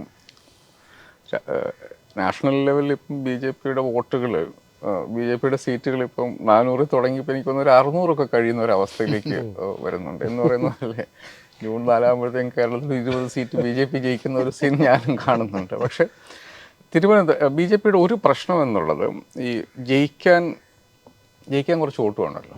അപ്പോൾ അതിനകത്ത് നിങ്ങൾക്ക് കുറച്ച് ബേസ് വോട്ട് വേണം. പിന്നെ നിങ്ങൾക്ക് ജയിക്കാൻ ആവശ്യമായിട്ടുള്ള നിങ്ങളുടെ എതിരാളിയോ മറികടക്കാൻ ആവശ്യമായിട്ടുള്ള വോട്ട്, ആ വോട്ട് പലയിടത്തും കിട്ടാറില്ല എന്നുള്ളത്. BJP തിരുവനന്തപുരത്ത് 2 പ്രാവശ്യമായിട്ട് ഇപ്പോൾ 2ാം സ്ഥാനത്ത് വരുന്നുണ്ട്. തിരുവനന്തപുരത്ത് നിന്ന് നമ്മൾ തിരുവനന്തപുരവും തൃശ്ശൂരുമാണ് നമ്മൾ കണക്കാക്കുക സാധാരണ ഇതിൽ BJPക്ക്. അതിൽ പിന്നെ കുറച്ച് വോട്ട് കിട്ടാൻ സാധ്യതയുള്ള മണ്ഡലം കഴിഞ്ഞ പ്രാവശ്യത്തെ വോട്ടിൻ്റെ അടിസ്ഥാനത്തിലാണെങ്കിൽ പത്തനംതിട്ട. തിരുവനന്തപുരത്ത് നമ്മൾ കാണുന്നത് തിരുവനന്തപുരത്ത് BJPക്ക് വോട്ട് കിട്ടും എന്നുള്ളത് തിരുവനന്തപുരത്തെ 3 നഗരമണ്ഡലങ്ങളിൽ നിന്നും BJPക്ക് സബ്സ്റ്റാൻഷ്യലായിട്ടുള്ള ഒരു ലീഡ് വരുമെന്നും അത് മറ്റ് 4 റൂറൽ മണ്ഡലങ്ങളെ ഓവർടേക്ക് ചെയ്യാൻ പറ്റുന്ന തരത്തിൽ അവിടെ നിന്നൊരു ബേസ് വോട്ട് കിട്ടുകയാണെങ്കിൽ, അങ്ങനെ നോക്കുമ്പോൾ തിരുവനന്തപുരത്തെ നിയോജകമണ്ഡലങ്ങളിൽ വോട്ട് പെർസെൻറ്റേജ് കുറവാണ്. അത് പക്ഷേ BJP-യുടെ വോട്ടുകളാണ് എല്ലാം വോട്ട് ചെയ്തിട്ടുണ്ടെങ്കിൽ BJPക്ക് വീണ്ടും അഡ്വാൻറ്റേജ് ഉണ്ടാവും. പക്ഷേ റൂറൽ മണ്ഡലങ്ങളിൽ BJPക്ക് കാര്യമായിട്ടുള്ള ഒരു ട്രാക്ഷൻ കിട്ടിയിട്ടില്ല എന്നുള്ളതാണ് നമ്മൾ അവിടെ നിന്ന് മനസ്സിലാക്കുന്നത്.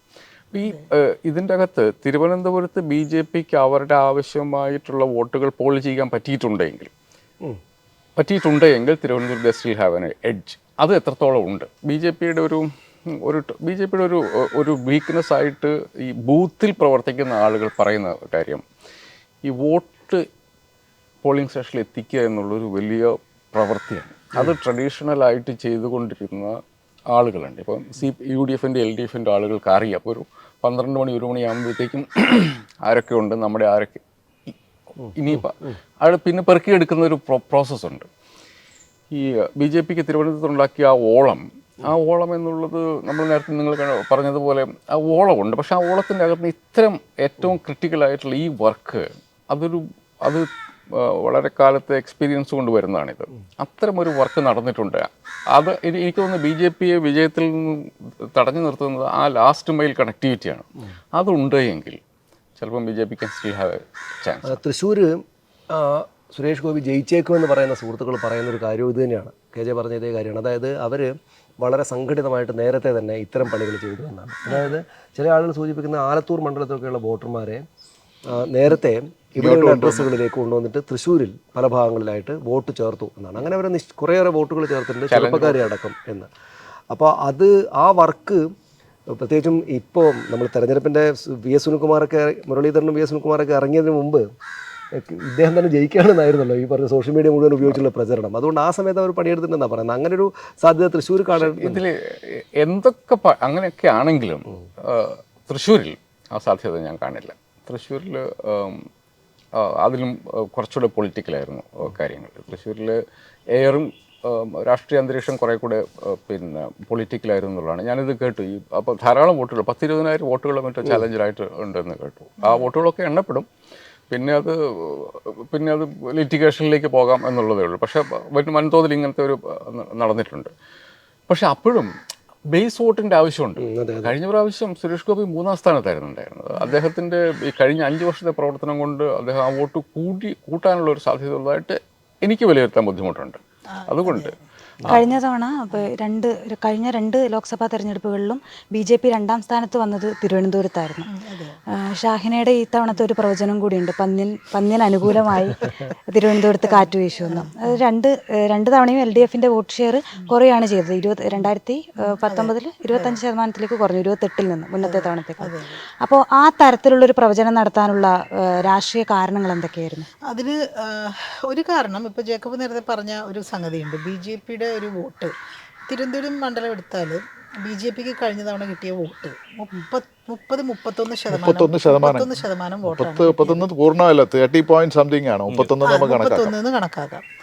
31 എന്നത് എൻ്റെ ഒരു നിഗമനത്തിൽ അത് അവർക്ക് കിട്ടാവുന്ന മാക്സിമം ആണ്. അതിൽ കൂടുതൽ ഈ പറഞ്ഞ പോലെ ഒരു എക്സ്ട്രാ മൈൽ പോകണമെങ്കിൽ വേണ്ട ഒരു സംഘടനാ സെറ്റപ്പ്, അല്ലെങ്കിൽ ആ പറയുന്ന തരത്തിൽ കൂടുതൽ വോട്ട് ക്യാച്ച് ചെയ്യാൻ അവിടെ BJPക്ക് പറ്റുമെന്ന് ഞാൻ വിചാരിക്കുന്നില്ല. അത് സാധിക്കില്ല എന്ന് തന്നെയാണ്. അത് നമ്മൾ ഒരു ഡാറ്റ വെച്ച് നോക്കിയാൽ തന്നെ ഈ 31% കൂടുതൽ പോകാൻ അവർക്ക് സാധിക്കുന്നൊരു സാഹചര്യം ഉണ്ട് എന്ന് എനിക്ക് തോന്നുന്നില്ല. ഒന്ന്, അവരുടെ സ്ഥാനാർത്ഥി ആ തരത്തിൽ ഒരു ക്രൗഡ് പുള്ളറല്ല.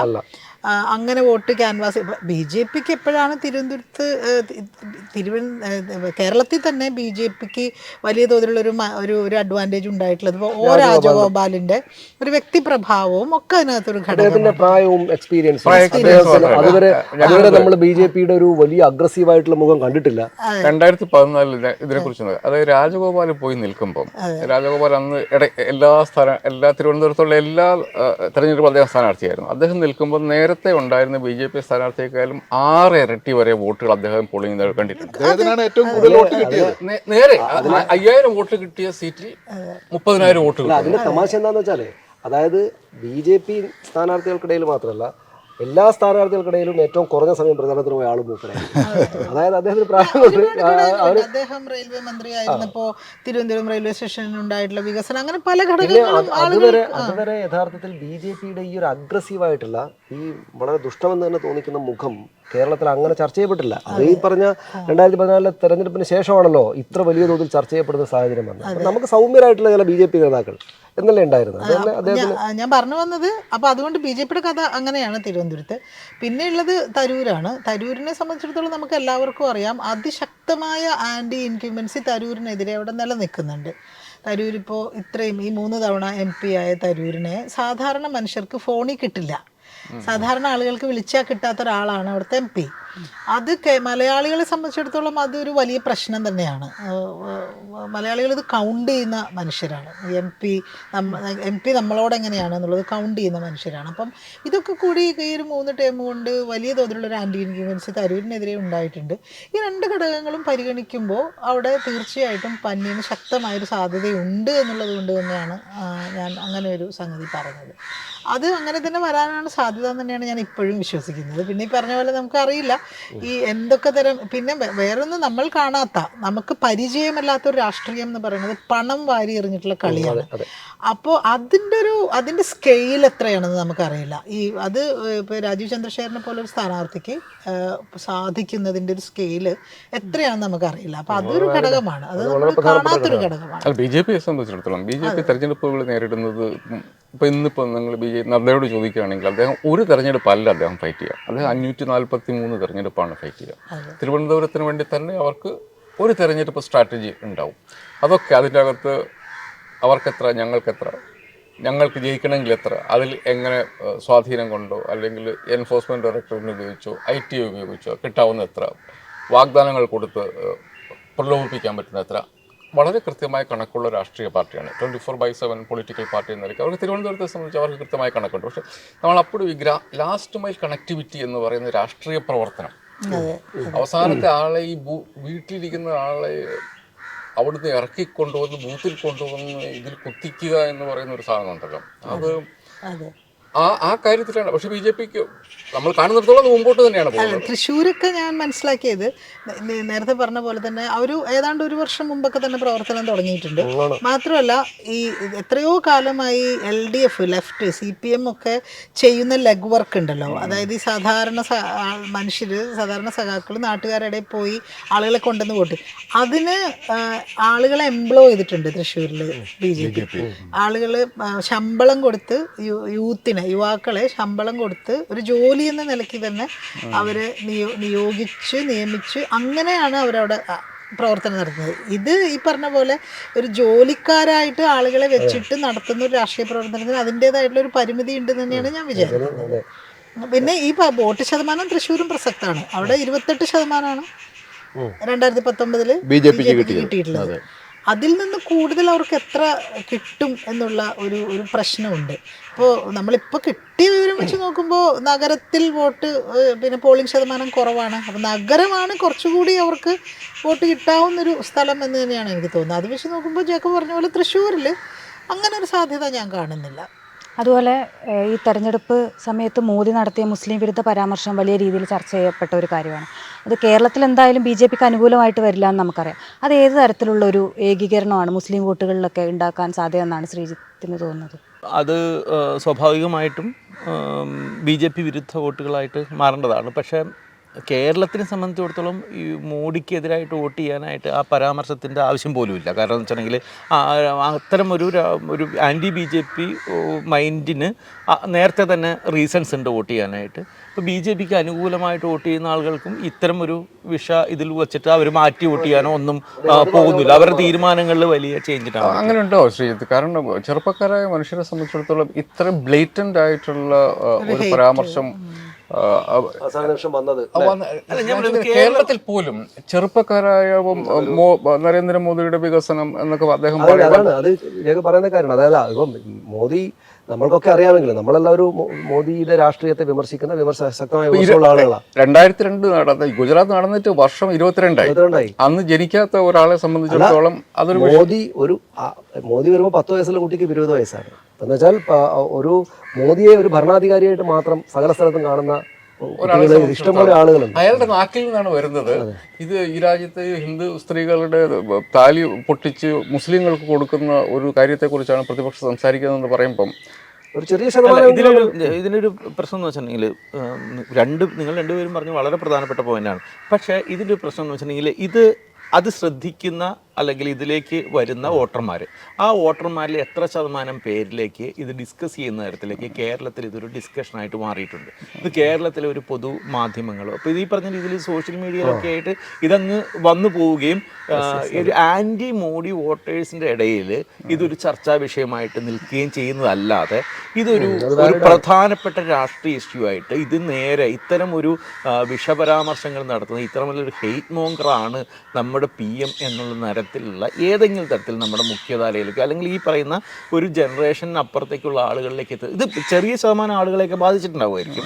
പക്ഷേ അത്രമാത്രം ഒരു പ്രചാരം ഈ വിഷയത്തിന് ഇവിടെ ലഭിച്ചിട്ടില്ല എന്നുള്ളത് ഒരു വസ്തുതയായിട്ടാണ് ഞാൻ വിചാരിക്കുന്നത്.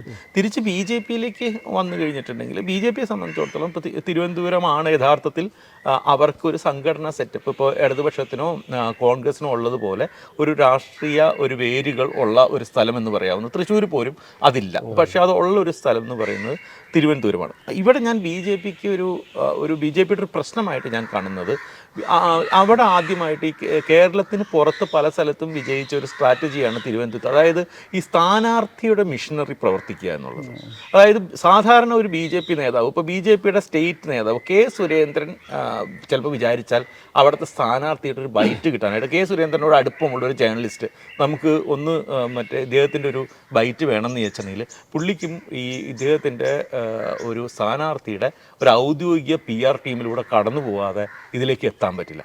അത്തരത്തിൽ കുറച്ച് കഴിഞ്ഞ്, അതായത് ഒരു ഇത് തുടങ്ങി, നിങ്ങൾക്ക് ഭയങ്കരമായിട്ടുള്ള ധാരാളമായ പൈസയുണ്ട്, എല്ലാം ഉണ്ട്. റൂറൽ മണ്ഡലങ്ങൾ, ഇപ്പോൾ നെയ്യാറ്റിൻകര, പാറശാല, കോവളം, ഇതിലേക്ക് വളരെയധികം ആദ്യം ശ്രദ്ധിച്ചിട്ടുണ്ട്. CSI സഭയെ പിടിക്കാൻ ശ്രമിച്ചിട്ടുണ്ട്.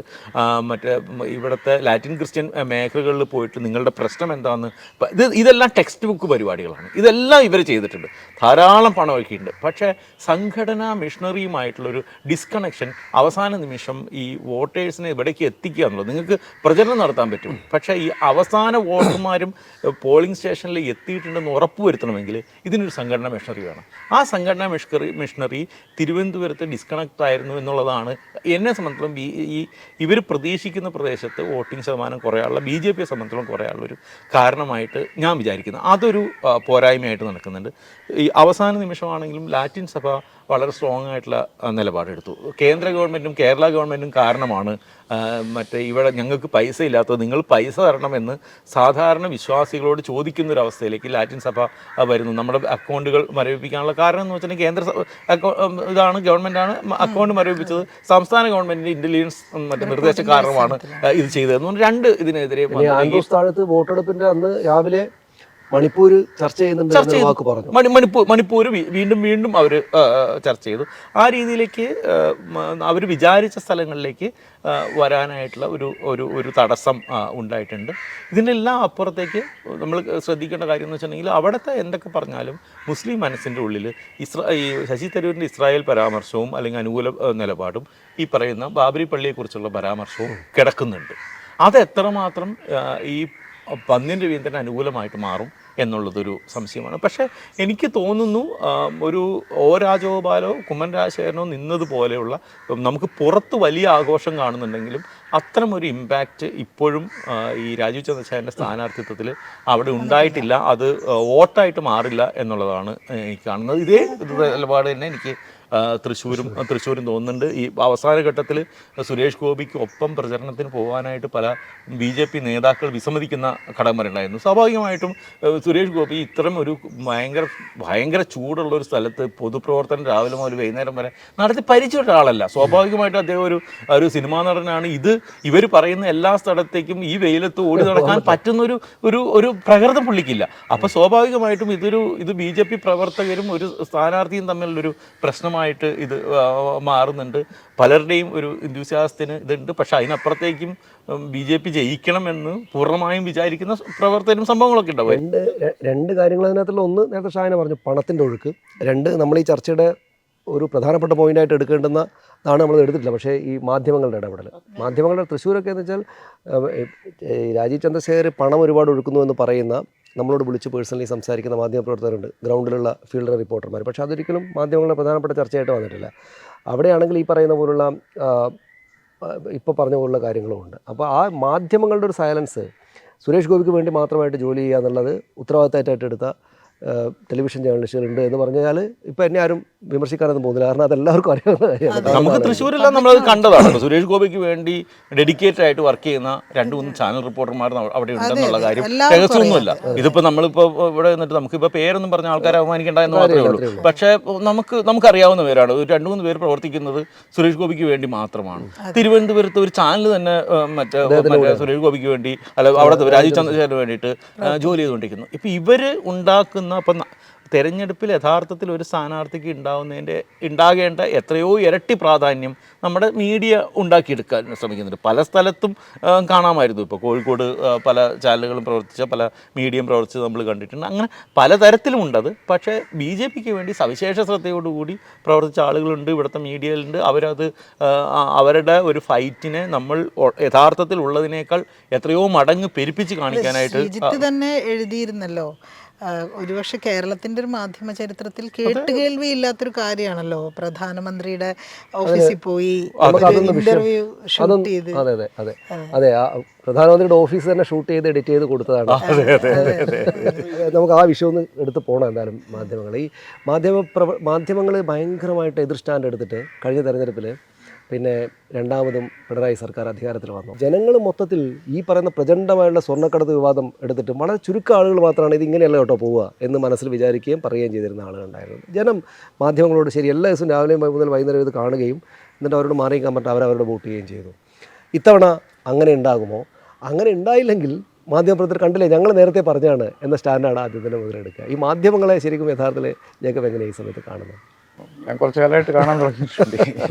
ഞാനതുകൊണ്ടാണ് ഇതിന്റെ ഭാഗമായിട്ട് വേണ്ട എന്ന് കരുതിയത്. പക്ഷേ ഈ പാഠം പഠിക്കുക എന്ന് പറയുമ്പോൾ നമ്മൾ 1ാം ക്ലാസ്സിൽ പഠിക്കാൻ വേണ്ടി പോകുമ്പോൾ നമ്മൾ ബ്ലാങ്ക് ആയിട്ടുള്ള ഐഡിയ കൊണ്ടാണ് പോകുന്നത്. ഈ 3 കാലമുള്ള സാധനം പീഠം എന്നുള്ളത് നമ്മൾ അവിടെ ചെന്ന് പഠിക്കുകയാണ്. ഇത് 3 കാലത്ത് പീഠം അല്ല എന്ന് പറഞ്ഞുകൊണ്ട് പോയി കഴിഞ്ഞാൽ നിങ്ങൾക്ക് ആ പീഠം എന്നുള്ള ഐഡിയ നിങ്ങളുടെ തലയ്ക്കകത്ത് കയറില്ല. കേരളത്തിലെ മാധ്യമപ്രവർത്തകരെ സംബന്ധിച്ചിടത്തോളം വലിയൊരു വിഭാഗം അവർ അജണ്ട വെച്ചിരിക്കുകയാണ്. ഞാനിത് പഠിക്കില്ല എന്ന് തീരുമാനിച്ചിരിക്കുകയാണ്. മനുഷ്യരെങ്ങനെയാണ് ചിന്തിക്കുന്നത് എന്നുള്ളതിനെക്കുറിച്ചുള്ള യാതൊരു ധാരണയില്ല. അവർ വിചാരിക്കുന്നത് അവർ 4 പേര് വട്ടത്തിലിരുന്ന് തീരുമാനിച്ചു കഴിഞ്ഞിട്ടുണ്ടെങ്കിൽ അത് മനുഷ്യർക്ക് അവർക്ക് അജണ്ട സെറ്റ് ചെയ്യാം. ഞാനിതെൻ്റെ സുഹൃത്തുക്കളോട് എത്രയോ കാലമായിട്ട് ഡിസ്കസ് ചെയ്തിട്ടുണ്ട്. മാധ്യമപ്രവർത്തനത്തിൻ്റെ പണി എന്ന് പറഞ്ഞാൽ മനുഷ്യരുടെ സ്വഭാവത്തെക്കുറിച്ചുള്ള ട്രെൻഡുകൾ മനസ്സിലാക്കി ഇതാണ് എന്ന് അവരോട് തന്നെ പറയുക എന്നുള്ളതേ ഉള്ളൂ. അതല്ലാതെ മനുഷ്യരുടെ സ്വഭാവത്തെ നിയന്ത്രിക്കാൻ മാധ്യമങ്ങൾക്ക് കഴിയില്ല. പ്രത്യേകിച്ചും കേരളത്തിൽ ഒരു കാരണവശാലും ഒരു സെൻസിബിൾ ആയിട്ടുള്ള സൊസൈറ്റി മാധ്യമങ്ങൾ പറഞ്ഞിട്ടല്ല കാര്യങ്ങൾ തീരുമാനിക്കുന്നത്. അത് മനസ്സിലാകാത്ത ഒരേ ഒരു കൂട്ടർ എന്ന് പറയുന്നത് കേരളത്തിലെ മാധ്യമങ്ങൾ മാത്രമാണ്. സ്വർണ്ണക്കടത്ത് കേസിൻ്റെ ഏതെങ്കിലും ഒരു കോടതി രേഖ വായിച്ചിട്ടല്ല ഇവരാരും ഈ തീരുമാനങ്ങളിലേക്ക് എത്തിപ്പെട്ടിരിക്കുന്നത്. ഇവർ വിചാരിക്കുന്നു ഇന്നതായിരിക്കും എന്നുള്ളത്. അപ്പോൾ ഇവരെക്കാളൊക്കെ എത്രയോ സെൻസിബിളാണ് നമ്മുടെ നാട്ടിലെ സാധാരണ മനുഷ്യർ. കാരണം അവർക്ക് അജണ്ടകളില്ല. അവർക്ക് പിണറായി വിജയനെ അസസ് ചെയ്യണമെങ്കിൽ അവർക്ക് 78 വയസ്സുള്ള പിണറായി വിജയൻ അവരുടെ മുമ്പിൽ കഴിഞ്ഞ 60 വർഷമായിട്ട് അവർക്ക് മുമ്പിലുണ്ട്. അപ്പോൾ അയാൾ ചെയ്യുന്ന ഓരോ വർത്തമാനത്തെയും അവർക്ക് അസസ് ചെയ്യാൻ ഒരു മാധ്യമങ്ങളുടെയും ഹെൽപ്പ് അവർക്ക് വേണ്ട. ഇത് മാധ്യമങ്ങൾക്ക് പലപ്പോഴും എന്നുള്ളതല്ല മിക്കവാറും മറന്നു പോകുന്നു. അതുകൊണ്ട് എൻ്റെ ഒരു ആഗ്രഹം എന്നുള്ളത് ഈ തെരഞ്ഞെടുപ്പോട് കൂടി ഈ ഹുങ്ക് നിന്ന് കിട്ടും എന്നുള്ളതാണ്. ഈ തെരഞ്ഞെടുപ്പിൻ്റെ റിസൾട്ട് അതെനിക്ക് വലിയ പ്രതീക്ഷയില്ല. എനിക്കുണ്ട് ഹുങ്ക്. അതായത് പിന്നെ അവർക്ക് അവരുടെ ലോകത്ത് ജീവിക്കാം. ഈ പറയുന്ന പോലെ ഞാനിങ്ങനെ ആവൂ എന്ന് പിന്നെ അവർക്ക് തീരുമാനിക്കാം. പക്ഷെ അതിലൊരു കുറേ മനുഷ്യർക്കെങ്കിലും അത് this will end with this. ഇതിൻ്റെ അകത്ത് ഇത്രയധികം ഇതിനകത്ത് വേറൊരു പ്രശ്നം കൂടിയുണ്ട്. നേരത്തെ ഇപ്പം നമുക്ക് കേരളത്തിലെ മാധ്യമങ്ങൾ കാണിക്കുന്ന ഒരു ബേസിക് മര്യാദ ഉണ്ട്. ഇപ്പോൾ ആദ്യം UDF ഇപ്പോൾ സ്ഥാനാർത്ഥി പരിഗണന എന്ന് പറഞ്ഞിട്ടുണ്ടെങ്കിൽ ആദ്യം UDF, പിന്നെ LDF, പിന്നെ BJP. BJPക്ക് 5% വോട്ട് കിട്ടുമ്പോഴും പലപ്പോഴും BJPയുടെ കാൻഡിഡേറ്റ് അവിടെ ഉണ്ടായിരുന്നു. അതൊരു ശരിയായ കാര്യമാണ്. കാരണം BJP എന്ന് പറയുന്നത് കേരളത്തിലെ വലതുപക്ഷ രാഷ്ട്രീയത്തിൻ്റെ നമുക്ക് പരിചയമുള്ളിടത്തോളം കാലം ഒരു ഹിന്ദുത്വ രാഷ്ട്രീയത്തിൻ്റെ ഒരു റെപ്രസെൻറ്റേറ്റീവാണ്. അവർ ലെജിറ്റിമേറ്റ് ആയിട്ടുള്ള ഒരു പൊളിറ്റിക്കൽ പ്രസൻസാണത്. അവർക്ക് പ്രാധാന്യം കൊടുക്കുക, അവർക്ക് പിന്നെ വിസിബിലിറ്റി കൊടുക്കുക എന്നുള്ളത് ഒരു ഡെമോക്രാറ്റിക് ആയിട്ട് ശരിയായ കാര്യമാണെന്ന് ഞാൻ പറയും. നമ്മളിപ്പോൾ കാണുന്നത് എന്താണെന്ന് വെച്ചിട്ടുണ്ടെങ്കിൽ കേരളം ഭരിക്കുന്ന രാഷ്ട്രീയ പ്രസ്ഥാനത്തിൻ്റെ സ്ഥാനാർത്ഥികൾ പലപ്പോഴും അപ്രത്യക്ഷരാകുന്നു. തിരുവനന്തപുരത്ത് പന്നിയൻ രവീന്ദ്രൻ പറയുന്നതാണ്. തിരുവനന്തപുരത്ത് ഒരിക്കൽ പാർലമെൻറ്റ് അംഗമായിരുന്ന കേരളം ഇപ്പോൾ ഭരിക്കുന്ന LDFനെ റെപ്രസെൻ്റ് ചെയ്യുന്ന സ്ഥാനാർത്ഥി പലപ്പോഴും വാർത്തകളിലില്ല. അദ്ദേഹത്തിൻ്റെ എതിർ സ്ഥാനാർത്ഥി അദ്ദേഹത്തെക്കുറിച്ച് പറഞ്ഞതിനേക്കാൾ കൂടുതൽ പന്നിയൻ രവീന്ദ്രനെ അലട്ടിയത് ഒരു ജനാധിപത്യത്തിൽ കാണിക്കേണ്ട വളരെ ബേസിക് ആയിട്ടുള്ള ഒരു ഫെയർനെസ്. തിരുവനന്തപുരത്തെ സ്ഥാനാർത്ഥിയാണ് പന്നിയൻ രവീന്ദ്രൻ എന്നുള്ള കാര്യം മാധ്യമങ്ങൾ മറച്ചു വെക്കുകയാണ്. നിങ്ങൾ 6 വാർത്തകൾ നിങ്ങളുടെ എതിരാളിയെ കുറിച്ച് കൊടുത്തിട്ട് ഒരു വാർത്ത ഇദ്ദേഹത്തെക്കുറിച്ച് കൊടുക്കുമ്പം എന്തൊരു അൺഫെയർ ആയിട്ടുള്ള ഒരു കാര്യമാണ് ചെയ്യുന്നത് എന്നുള്ളത് ഈ തെരഞ്ഞെടുപ്പ് കേരളത്തിലെ മാധ്യമങ്ങളുടെ പുറത്ത് ഒരു അങ്ങേയറ്റത്തെ ഒരു കറുത്ത ബ്ലോട്ടായിട്ട് this is going to last for ever.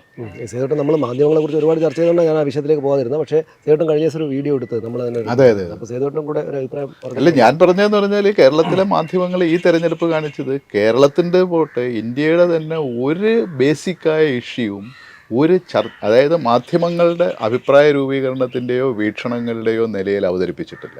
ഇവിടെ മുഴുവൻ തിരഞ്ഞെടുപ്പുമായിട്ട് ബന്ധപ്പെട്ട സോഫ്റ്റ് സ്റ്റോറീസ് എന്ന് പറയുന്നത്, അല്ലെങ്കിൽ ജനപ്രിയ കഥകളായിരുന്നു അതിൻ്റെ എഡിറ്റോറിയലും അല്ലെങ്കിൽ ഒപ്പീനിയൻ പേജസിലും ഉണ്ടായിരുന്നത്.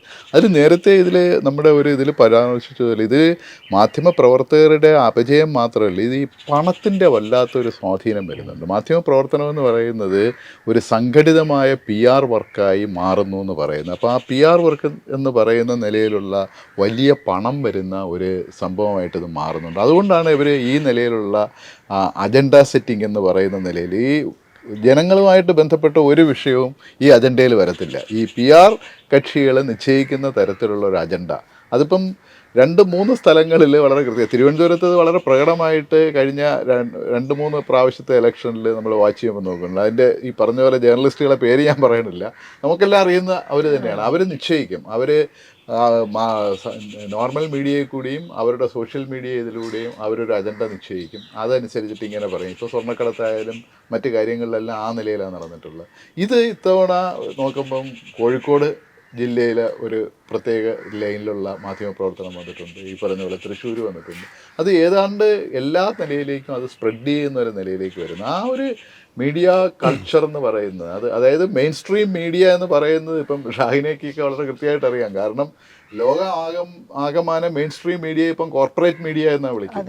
മെയിൻ സ്ട്രീം മീഡിയ എന്നല്ല വിളിക്കുന്നത്, കോർപ്പറേറ്റ് മീഡിയ എന്നാണ് വിളിക്കുന്നത്. അതായത് കോർപ്പറേറ്റ് താല്പര്യങ്ങൾക്ക്. അതിലേക്ക് എനിക്കൊരു പോയിന്റ് ആഡ് ചെയ്ത് പറയാനുള്ളത് എന്താ വെച്ചാൽ, നമ്മുടെ മുഖ്യധാര എന്ന് നമ്മൾ വിളിക്കുന്ന മാധ്യമങ്ങളെ കഴിഞ്ഞൊരു 10 വർഷത്തെ ഒരു ഇതെടുത്ത് നോക്കിയാൽ, കഴിഞ്ഞ 10 വർഷത്തിനിടയിൽ ഇവിടുത്തെ മുഖ്യധാരാ മാധ്യമങ്ങൾ, അത് ഹിന്ദുസ്ഥാൻ ടൈംസും ടൈംസ് ഓഫ് ഇന്ത്യയും ഹിന്ദുവും അടക്കമുള്ള മുഖ്യധാരാ മാധ്യമങ്ങൾ എടുത്താൽ അവർ ബ്രേക്ക് ചെയ്ത ഒരു സിംഗിൾ സ്റ്റോറി ഉണ്ടോ എന്ന് ചോദിച്ചാൽ ഇല്ല എന്നാണ് പറയുന്നത്. ഇപ്പോൾ ജസ്റ്റിസ് ലോയയുടെ മരണം മുതൽ ഇങ്ങോട്ട് എടുത്താൽ മുഴുവനും പുറത്ത്, ഇപ്പോൾ ഒടുവിൽ ഇലക്ട്രൽ ബോണ്ട് വരെ പുറത്തു കൊണ്ടുവന്നിട്ടുള്ളത് ഇവിടുത്തെ സ്വതന്ത്ര മാധ്യമ പ്രവർത്തകരോ ഇവിടുത്തെ ഈ ബദൽ മാധ്യമം, ഈ ഡിജിറ്റൽ മാധ്യമങ്ങൾ, ഓൺലൈൻ മാധ്യമം, അവരുടെ റീച്ച് വളരെ കുറവാണ്. പക്ഷെ അവരുണ്ടാക്കുന്ന ഒരു ബദൽ സംസ്കാരം ഉണ്ട് ഇന്ത്യൻ മാധ്യമ ലോകത്ത്. അവരൊന്നിച്ച് നിൽക്കുകയും ഇപ്പോൾ ന്യൂസ് മിനിറ്റും ന്യൂസ് ലോണ്ട്രിയും ഒക്കെ ഒന്നിച്ച്, അല്ലെങ്കിൽ അവർ ഡിജിപബ് പോലൊരു പ്ലാറ്റ്ഫോം ഉണ്ടാക്കുന്നു, ഒന്നിച്ച് നിൽക്കുന്നു. ഈ ഡിജിപബ് പോലുള്ള പ്ലാറ്റ്ഫോമുകളിൽ സ്വതന്ത്ര മാധ്യമ പ്രവർത്തകർക്ക് കൂടി ഇടമുണ്ട്. ഈ തരത്തിൽ ഇപ്പോൾ ഇലക്ട്രൽ ബോണ്ടൊക്കെ പുറത്തു വന്നത് ഈ ഒരു ടീമിൻ്റെ പ്രവർത്തനം കൊണ്ടാണെന്ന് നമുക്കറിയാം. ഇങ്ങനെ നോക്കിയപ്പോൾ നമ്മുടെ ഓർമ്മയിൽ എന്നാണ് ഒരു ഗ്രൗണ്ട് ബ്രേക്കിംഗ് എന്ന് പറയാവുന്ന ഒരു വാർത്ത ഇവിടുത്തെ ഒരു മുഖ്യധാര മാധ്യമം പുറത്തു കൊണ്ടുവന്നിട്ടുള്ളത്? എൻ്റെ ഓർമ്മയിൽ ഒരുപക്ഷെ അത് അവസാനം ആദർശ് ഫ്ലാറ്റ് കുംഭകോണം അല്ലെങ്കിൽ കോമൺവെൽത്ത് കുംഭകോണം ഒക്കെയാണ്. അത്ര വർഷമായത്. അതിനുശേഷം അങ്ങനെ അതെല്ലാം ഈ മോഡി റിജീമിലേക്ക് എത്തിക്കുന്ന UPA രണ്ടാം കാലത്തുണ്ടായിരുന്ന കാര്യങ്ങളാണ്. അതെ, അതിൽ രസകരമായൊരു കാര്യം, ഈ പറയുന്ന ആദർശ് കുംഭകോണം ആണെങ്കിലും അത് പുറത്തു കൊണ്ടുവന്ന മാധ്യമപ്രവർത്തകൻ അന്ന് മുഖ്യധാരയിലായിരുന്നു. പുള്ളി പുറത്തിറങ്ങി. രവീഷ് കുമാറും ധ്രുവ് രാഠിയും പോലെയുള്ള സിംഗിൾ മാൻ ഹ്യൂജ് ആർമിയാണ്. പിന്നെ എത്രയോ പേര് മറ്റതിനേക്കാൾ പവർഫുൾ ആയിട്ട് വന്നു. ഞാനിപ്പോ നോർത്ത് ഇന്ത്യൻ യൂട്യൂബ് ചാനലുകൾ നോക്കുമ്പോൾ അവർക്ക് ടോട്ടലി ഡിഫറെന്റ് ആയിട്ടുള്ള നരേഷൻ. അവര് ഇപ്പം ഉത്തരേന്ത്യയിൽ ആഞ്ഞടിക്കുന്ന ഒരു രജപുത്ര രോഷം നമ്മൾ മെയിൻ സ്ട്രീമിൽ കാണുന്നേ ഇല്ല. നമ്മളിപ്പോ ഇതിന്റെ ഈ പ്രബീർ പുരകായസ്ഥയുടെ ന്യൂസ് ക്ലിക്ക് തന്നെ നോക്കിയാൽ അതിന്റെ വ്യൂസ് എത്ര ഉണ്ടെന്ന് അറിയാം. ഭയങ്കരമായ വ്യൂസ് ഉണ്ടാകും എപ്പോഴും പോലും. അതായത് ഇവർ ഈ പറയുന്ന ഈവൻ ശേഖർ ഗുപ്തയുടെ പ്രിന്റിനേക്കാൾ കൂടുതൽ ഫോളോവേഴ്സും വ്യൂസും ഇദ്ദേഹത്തിന്റെ ന്യൂസ് ക്ലിക്കിനുണ്ട്. അപ്പോൾ അതാണ് ഈ കേരളത്തിലെ നമ്മുടെ മീഡിയയുടെ ഒരു പരിമിതി. അതാണ്, അതായത് ഈ നമ്മൾ കുറ്റം പറയുന്ന നോർത്ത് ഇന്ത്യയിൽ വളരെ സജീവമായിട്ട് ഈ പറയുന്ന ഹിന്ദി മറ്റേ യൂട്യൂബ് ചാനലുകളും ഇതെല്ലാം വഴി ഇന്ത്യയിലെ രാഷ്ട്രീയ പ്രശ്നങ്ങൾ ചർച്ച ചെയ്യുന്നുണ്ട്. സാധാരണ ഓരോ പ്രദേശത്തും നടക്കുന്ന രാഷ്ട്രീയം അവിടെ ചർച്ച ചെയ്യുന്നുണ്ട്.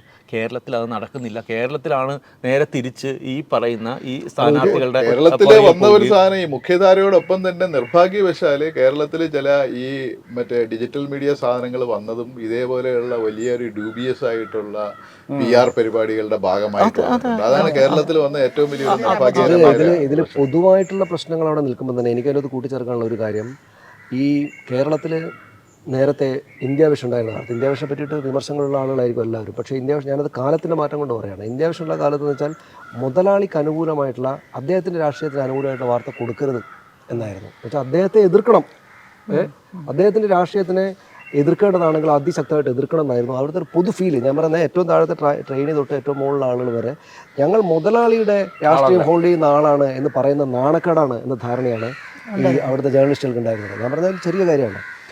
ഇപ്പോൾ നോക്കൂ നിങ്ങൾ, ഇപ്പോൾ ഇതിനേക്കാൾ ശക്തമായ തീരുമാനം എടുക്കാൻ മാത്രം സമ്പത്തിൻ്റെ കാര്യത്തിലാണെങ്കിലും ഈ പറയുന്ന ഒരു വലുപ്പത്തിൻ്റെ ഒക്കെ കാര്യത്തിലാണെങ്കിലും ഏഷ്യാനെറ്റുണ്ട്. പക്ഷേ ഏഷ്യാനെറ്റ് എന്താ ചെയ്യുന്നത്? അവരുടെ മുതലാളി മത്സരിക്കുമ്പോൾ നിങ്ങൾ കണ്ടിട്ടുണ്ടോ എന്നറിയില്ല, അവരുടെ സോഷ്യൽ മീഡിയയിൽ റീലൊക്കെ വരുന്നത് ആർക്ക് വേണമെങ്കിലും ഉപയോഗിക്കാവുന്ന വിധത്തിൽ അവരുടെ ലോഗോ പോലും ഇല്ലാതെ കൊടുക്കുകയാണ് മ്യൂസിക് കൂട്ടിട്ട്. എന്ന് വെച്ചാൽ ഒരു PR കമ്പനി ചെയ്തു കൊടുക്കുന്ന പോലെയുള്ള കാര്യമാണ് ഇദ്ദേഹത്തിൻ്റെ മുതലാളിയുടെ കാര്യം ചെയ്തത്.